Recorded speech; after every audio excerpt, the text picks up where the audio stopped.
Assalamualaikum warahmatullahi wabarakatuh. Perkenalkan, nama saya Indah Rahmawati Salim dengan NPM B1A022435.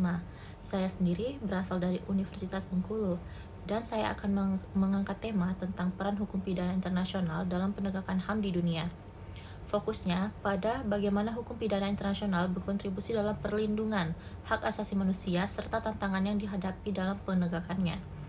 Peningkatan pemahaman tentang hukum pidana internasional dan HAM tujuan utamanya adalah untuk memberikan gambaran yang jelas mengenai peran hukum pidana internasional dalam penegakan hak asasi manusia di tingkat global, serta bagaimana mekanisme hukum ini diterapkan dalam menghadapi pelanggaran-pelanggaran yang sangat serius.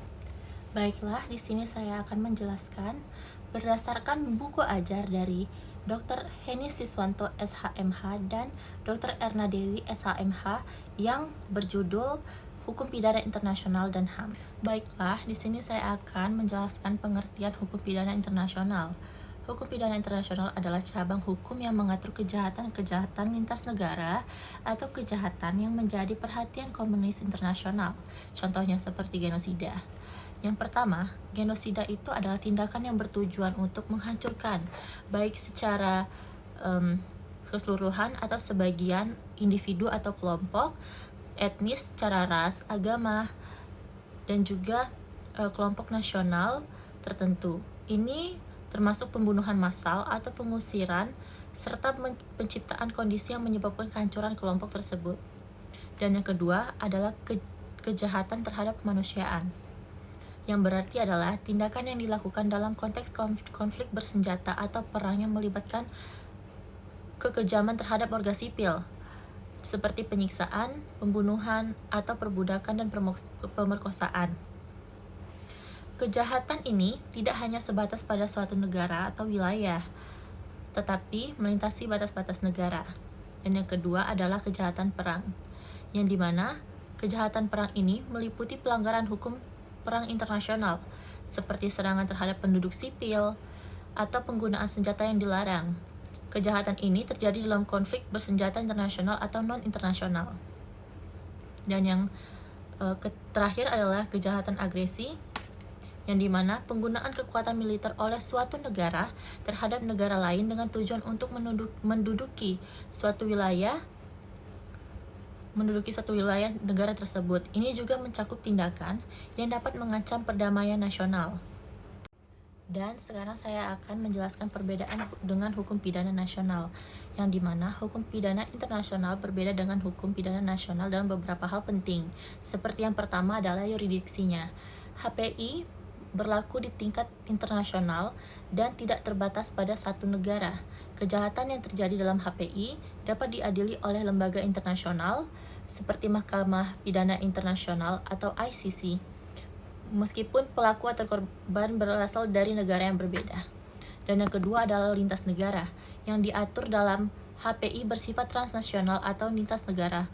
Ini berarti bahwa dampak dari kejahatan tersebut memengaruhi lebih dari satu negara dan seringkali tidak dapat diatasi oleh sistem hukum nasional ataupun satu negara saja. Dan yang terakhir adalah penerapan hukum internasional. HPI melibatkan prinsip-prinsip hukum internasional yang berlaku secara global. Ini termasuk perjanjian internasional dan konvensi-konvensi yang mengikat negara-negara yang meratifikasi mereka, seperti konvensi genosida atau protokol penambahan terhadap konvensi Jenewa mengenai hukum perang. Dan di sini saya akan menjelaskan tujuan hukum pidana internasional.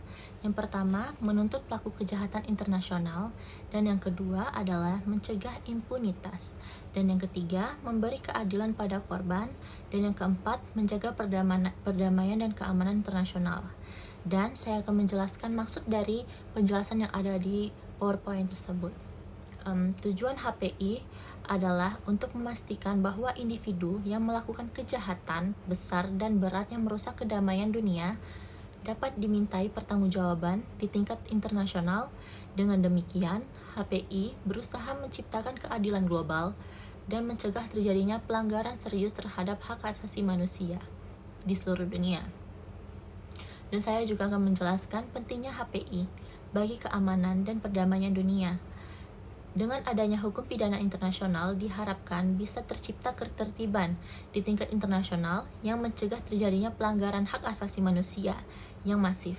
Selain itu, HPI juga berfungsi sebagai mekanisme untuk mencegah impunitas di mana-mana, di mana para pelaku kejahatan berat tidak dapat lolos dari tanggung jawab hanya karena mereka memiliki kekuasaan atau posisi tertentu di negara mereka. Dengan penjelasan ini, kita dapat melihat bahwa HPI berperan penting dalam penegakan hukum internasional dan memastikan adanya keadilan yang tidak hanya berlaku di dalam negeri, tapi juga di tingkat global. Di sini, saya akan menjelaskan kembali ruang lingkup HPI. Yang pertama adalah kejahatan genosida. Kejahatan genosida merujuk pada tindakan yang dilakukan dengan tujuan untuk menghancurkan baik secara keseluruhan atau sebagian suatu kelompok etnis, agama, ras, atau kelompok nasional tertentu. Kejahatan ini bertujuan untuk menghilangkan identitas suatu kelompok dan biasanya dilakukan dalam skala yang sangat besar. Ciri-ciri kejahatan genosida yang pertama adalah pembunuhan massal, yang dimana pembunuhan anggota kelompok tertentu berdasarkan identitas mereka, misalnya ras atau agama yang saya jelaskan tadi. Dan yang kedua adalah penyiksaan atau perlakuan kejam. Penyiksaan terhadap anggota kelompok dengan tujuan untuk merusak fisik dan mental mereka. Dan yang kedua adalah pencegahan kelahiran. Menggunakan metode ini untuk mencegah kelompok tertentu melahirkan keturunan, seperti pemaksaan sterilisasi atau pencegahan pernikahan. Dan yang terakhir adalah pemindahan paksa, pengusiran atau pemindahan anggota kelompok di tempat tinggal mereka dengan tujuan untuk menghancurkan keberadaan kelompok tersebut. Contoh kasusnya adalah genosida di Rwanda pada tahun 1994, di mana sekitar 800 orang Tutsi dibunuh oleh kelompok Hutu ekstremisi. Dan yang kedua adalah kejahatan terhadap manusia.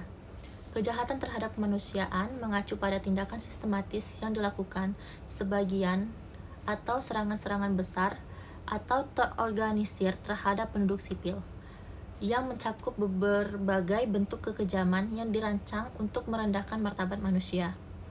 Kejahatan ini tidak terbatas pada perang dan dapat terjadi dalam kondisi konflik bersenjata atau bahkan dalam situasi damai. Jenis-jenis kejahatan terhadap manusia adalah pembunuhan massal, penyiksaan, pemerkosaan massal dan kekerasan seksual, perbudakan dan eksploitasi seksual. Yang dimana pemaksaan orang menjadi budak atau diperjualbelikan untuk tujuan eksploitasi seksual atau tenaga kerja. Contohnya adalah kejahatan terhadap kemanusiaan yang terjadi selama Perang Bosnia pada tahun 1990-an yang mencakup pemerkosaan massal dan penyiksaan terhadap perempuan dan anak-anak. Dan yang ketiga adalah kejahatan perang adalah pelanggaran terhadap hukum internasional yang mengatur perilaku negara dan individu selama perang atau konflik bersenjata. Kejahatan ini termasuk serangan terhadap penduduk sipil, penggunaan senjata yang dilarang, dan pelanggaran terhadap hak-hak tawanan perang. Contoh kejahatan perang adalah serangan terhadap pendudukan sipil, tindakan yang menyerang penduduk sipil secara langsung tanpa membedakan antara kombatan dan non-kombatan. Kedua adalah penggunaan senjata terlarang, penggunaan senjata kimia, biologi, atau senjata yang merusak lingkungan atau membunuh tanpa membedakan sasaran. Dan yang terakhir adalah penyiksaan tawanan perang, yang dimana melakukan penyiksaan terhadap tawanan perang dan bertentangan dengan Konvensi Jenewa. Contohnya adalah penggunaan senjata kimia oleh rezim Suriah terhadap warga sipil dalam konflik yang terjadi di negara tersebut. Dan yang keempat adalah kejahatan agresi. Kejahatan agresi merujuk pada penggunaan kekuatan bersenjata oleh suatu negara terhadap kedaulatan negara lain, yang dimana kejahatan ini dianggap sebagai salah satu kejahatan internasional yang paling serius, karena dapat menyebabkan kerusakan besar terhadap perdamaian dan stabilitas internasional. Dan dari penjelasan tadi, kesimpulan tentang ruang lingkup HPI adalah HPI mengatur keempat kategori kejahatan ini dengan tujuan untuk melindungi kemanusiaan dari kekejaman yang luar biasa yang dapat merusak martabat dan kesejahteraan global. Kejahatan-kejahatan tersebut tidak hanya melanggar hukum domestik tetapi juga dianggap sebagai ancaman serius terhadap perdamaian dan keamanan internasional. Sistem hukum internasional melalui lembaga seperti Mahkamah Pidana Internasional atau ICC berperan penting dalam memastikan akuntabilitas pelaku kejahatan-kejahatan ini. Di sini saya akan menjelaskan kembali tentang tujuan hukum pidana internasional. Yang pertama adalah mencegah dan menanggulangi pelanggaran hukum pidana berat yang bertujuan yang pertama dari hukum pidana internasional atau HPI adalah untuk mencegah dan menanggulangi terjadinya pelanggaran hukum pidana yang berat seperti genosida, kejahatan terhadap kemanusiaan, kejahatan perang, dan agresi.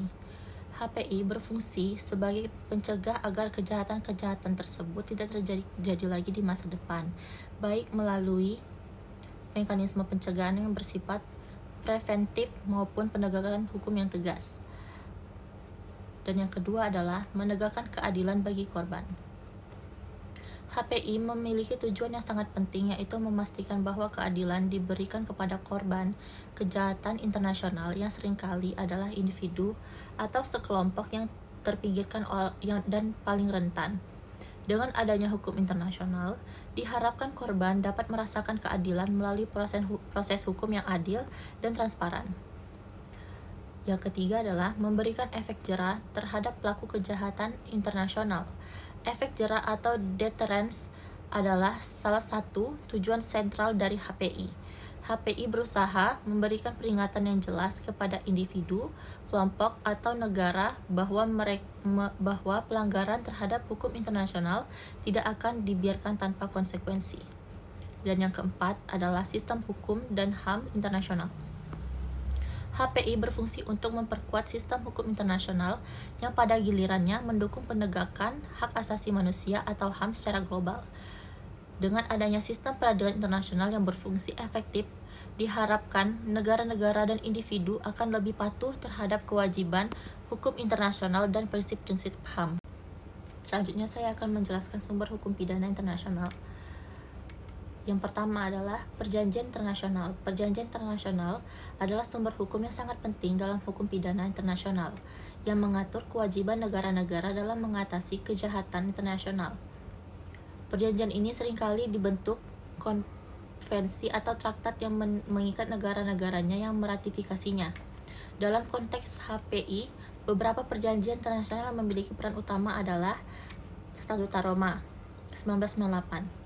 Statuta Roma adalah perjanjian internasional yang mendirikan Mahkamah Pidana Internasional atau ICC, sebuah lembaga internasional yang berfungsi untuk mengadili individu yang melakukan kejahatan internasional seperti genosida, kejahatan terhadap kemanusiaan, kejahatan perang, dan agresi.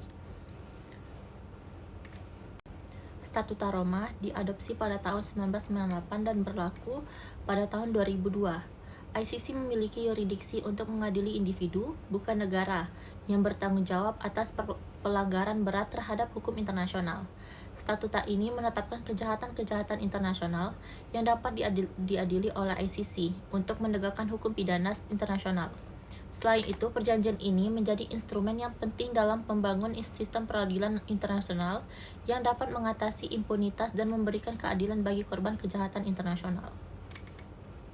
Yang kedua adalah Konvensi Jenewa. Konvensi Jenewa terdiri dari 4 perjanjian yang mengatur perlindungan terhadap individu dalam konflik bersenjata, baik itu dalam perang, internasional maupun non-internasional. Konvensi ini mencakup aturan mengenai perlindungan terhadap orang-orang yang tidak terlibat langsung dalam pertempuran seperti warga sipil dan tawanan perang, dan merumuskan prinsip-prinsip dasar kemanusiaan dalam situasi perang. Poin utama dari Konvensi Jenewa adalah yang pertama, perlindungan warga sipil, mengatur perlindungan terhadap warga sipil dari serangan langsung dan perlakukan tidak manusiawi. Yang kedua, perlindungan tawanan perang, menjamin perlakuan manusiawi terhadap tawanan perang termasuk larangan penyiksaan dan penganiayaan. Dan yang terakhir adalah perlindungan korban konflik bersenjata, melindungi mereka yang terluka atau sakit dalam peperangan dengan memberikan akses terhadap perawatan medis dan bantuan kemanusiaan. Yang kedua, saya akan menjelaskan tentang kebiasaan internasional. Kebiasaan internasional adalah praktek yang diterima secara luas dan dianggap sebagai hukum yang mengikat. Meskipun tidak tertulis dalam bentuk perjanjian formal, kebiasaan ini berkembang melalui konsensus negara-negara yang diakui sebagai hukum internasional, yang mengatur perilaku negara dalam konteks kejahatan internasional. Contohnya adalah kebiasaan internasional yang berkaitan dengan kejahatan internasional mencakup prinsip-prinsip seperti larangan terhadap genosida dan kejahatan perang. Misalnya, kebiasaan internasional mengharuskan negara-negara untuk menghormati hak-hak korban perang bahkan dalam konflik non-internasional, dan melarang penggunaan senjata kimia dalam perang. Dan yang ketiga adalah prinsip hukum umum. Prinsip hukum umum adalah norma-norma dasar yang diakui oleh sistem hukum internasional dan banyak sistem hukum nasional. Prinsip-prinsip ini tidak hanya berlaku untuk kejahatan internasional, tetapi juga mencakup standar dasar yang digunakan dalam menentukan keadilan dalam sistem hukum internasional. Dan yang keempat adalah jurisprudensi pengadilan internasional. Jurisprudensi internasional mengacu pada putusan yang dikeluarkan oleh pengadilan internasional yang menjadi preseden dan sumber hukum untuk kasus-kasus selanjutnya. Pengadilan internasional seperti Mahkamah Pidana Internasional, bekas Yugoslavia Internasional, ICTY, Mahkamah Pidana Internasional untuk Rwanda, ICTR, dan Mahkamah Pidana Internasional, ICC, memberikan kontribusi besar terhadap perkembangan hukum pidana internasional melalui putusan mereka. Yang kelima adalah pendapat ahli hukum internasional atau doktrin. Doktrin adalah pendapat atau teori yang dikemukakan oleh para ahli hukum internasional mengenai aspek-aspek tertentu dari hukum pidana internasional. Meskipun doktrin tidak bersifat mengikat secara hukum, ia memainkan peran penting dan membentuk interpretasi hukum dan memberikan wawasan tambahan dalam mengemban prinsip-prinsip internasional. Peran doktrin dapat membantu pengadilan internasional dalam menafsirkan perjanjian-perjanjian atau kebiasaan internasional yang tidak jelas. Pendapat para ahli sering dijadikan acuan dalam kasus-kasus yang rumit atau tidak sepenuhnya diatur oleh perjanjian internasional. Dan di sini saya akan menjelaskan lebih luas tentang Statuta Roma dan ICC. Statuta Roma diadopsi pada tanggal 17 Juli 1998 dalam sebuah konferensi diplomatik di Roma, Italia. Statuta ini merupakan perjanjian internasional yang menjadi landasan hukum pembentukan Mahkamah Pidana Internasional atau ICC. Setelah mendapatkan 60 ratifikasi, Statuta Roma mulai berlaku secara resmi pada 1 Juli 2002. Menandai berdirinya ICC sebagai pengadilan pidana permanen yang pertama memiliki wewenang untuk mengadili individu atas kejahatan internasional yang paling serius. Yang kedua adalah menjadi dasar pembentukan ICC, International Criminal Court. Statuta Roma adalah konstitusi bagi ICC. Dokumen ini mendefinisikan 4 jenis kejahatan nasional, kejahatan internasional utama yang menjadi yurisdiksi ICC, yaitu genosida, kejahatan terhadap kemanusiaan, kejahatan perang, dan kejahatan agresi. Selain itu, Statuta Roma juga mengatur struktur organisasi ICC, prinsip-prinsip penuntutan, proses peradilan, hak-hak terdakwa, serta hak-hak korban. Yang ketiga, mengatur tentang yurisdiksi, komposisi, dan kewenangan ICC. Yurisdiksi ICC hanya berwenang mengadili kejahatan yang terjadi setelah Statuta Roma berlaku setelah 1 Juli 2002 dan hanya di wilayah negara pihak state parties atau bila dirujuk dengan Dewan Keamanan PBB. Yurisdiksi ini juga mencakup individu yang melakukan kejahatan di luar wilayah negaranya. Dan yang keempat adalah Indonesia belum meratifikasi Statuta Roma. Meskipun Indonesia turut serta dalam Konferensi Roma tahun 1998 dan menandatangani statuta pada tahun 2000, hingga saat ini Indonesia belum meratifikasinya sehingga secara hukum negara belum menjadi anggota resmi ICC. Beberapa alasan kerap dikemukakan terkait belum meratifikasinya Statuta Roma antara lain yang pertama, kekhawatiran terhadap kedaulatan nasional, terutama dalam hal intervensi asing atau urusan dalam negeri. Dan yang kedua, kesiapan sistem hukum nasional yang masih dipertanyakan dalam mengadopsi. Indonesia belum meratifikasi Statuta Roma.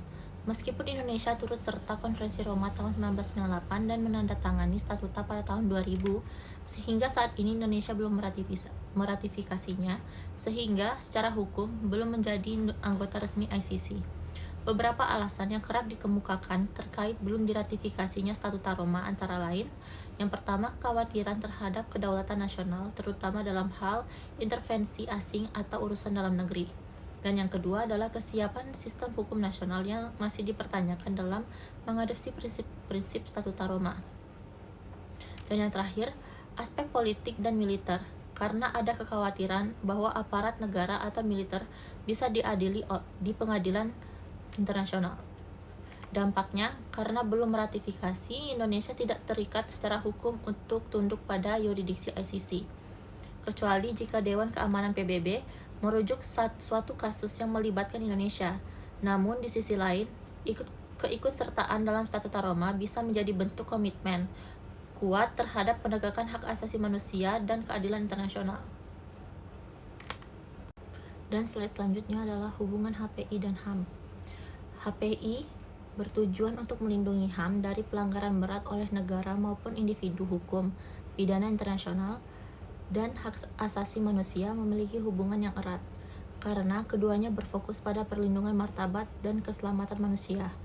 HPI hadir untuk mengisi kekosongan ketika sistem hukum internasional gagal melindungi HAM, terutama dalam situasi konflik bersenjata, genosida, atau kekuasaan otoriter. HPI mengatur kejahatan-kejahatan paling serius yang mengancam kemanusiaan secara luas seperti genosida, kejahatan terhadap kemanusiaan, kejahatan senjata, dan kejahatan perang. Contohnya, jika sebuah pemerintah melakukan pembunuhan massal terhadap kelompok etnis tertentu, tindakan itu tidak hanya melanggar HAM, tetapi juga dalam kategori kejahatan internasional, yaitu genosida. HPI memungkinkan pelaku untuk diadili secara internasional meskipun mereka adalah pejabat negara.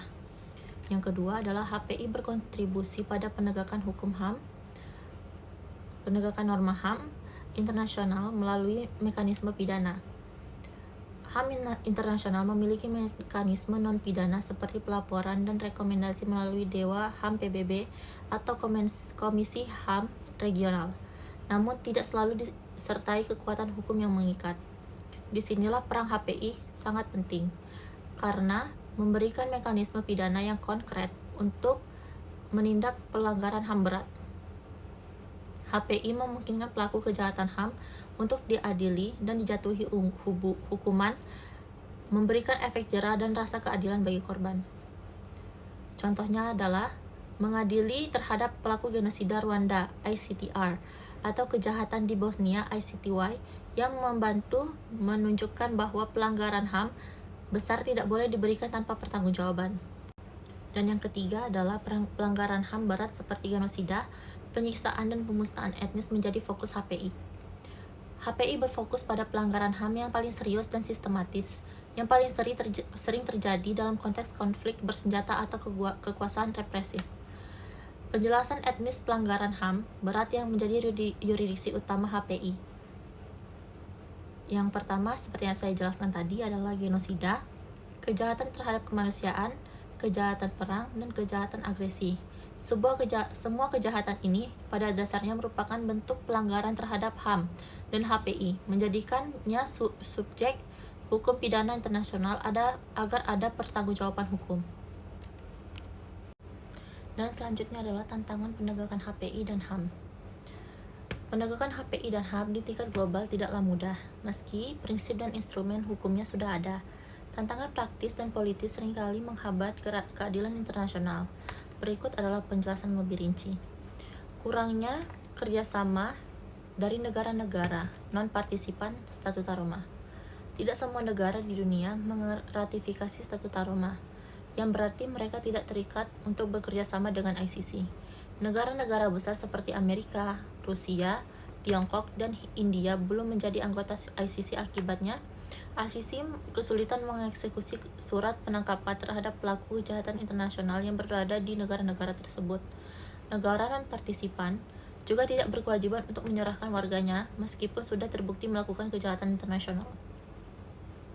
Contohnya, beberapa negara menolak menangkap mantan Presiden Sudan, Omar al-Bashir, meskipun ICC telah mengeluarkan surat penangkapan terhadap atas tuduhan genosida di Darfur. Yang kedua adalah perlindungan pelaku oleh negara asal. Dalam banyak kasus, pelaku kejahatan berat adalah pejabat tinggi negara seperti presiden, panglima militer, dan yang lainnya. Negara asal sering melindungi pelaku karena alasan politik, loyalitas, atau menjaga stabilitas kekuasaan sehingga pelaku tidak bisa diadili secara nasional. Negara menolak menyerahkan pelaku ke pengadilan internasional dan aparat penegak hukum tidak netral atau takut menindak elit politik atau militer. Contohnya dalam kasus kejahatan perang di Suriah, banyak pelaku yang diduga kuat terlibat tidak tersentuh hukum karena dilindungi oleh pemerintah sendiri. Hambatan politik seperti veto Dewan Keamanan PBB. Dewan Keamanan PBB memiliki kekuasaan untuk merujuk kasus ke ICC atau menghentikan penyelidikan melalui pasal 16 Statuta Roma. Namun karena sistem veto satu negara anggota tetap seperti Rusia, Tiongkok, Amerika Serikat, Prancis, Inggris biasanya menghalangi proses hukum demi kepentingan politik. 4. Perbedaan sistem hukum nasional dan internasional.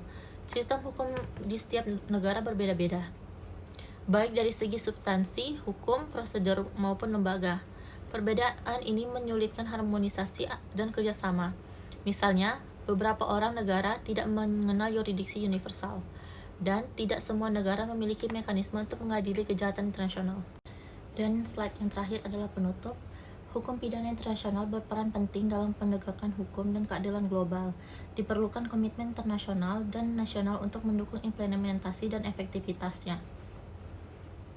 Kesimpulannya, hukum pidana internasional dan hak asasi manusia saling terkait erat dalam menanggulangi kejahatan nasional dan internasional.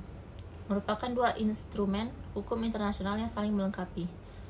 HAM sendiri menetapkan norma-norma perlindungan manusia, sementara HPI menyediakan mekanisme hukum yang kuat untuk menindak pelanggaran terhadap norma tersebut.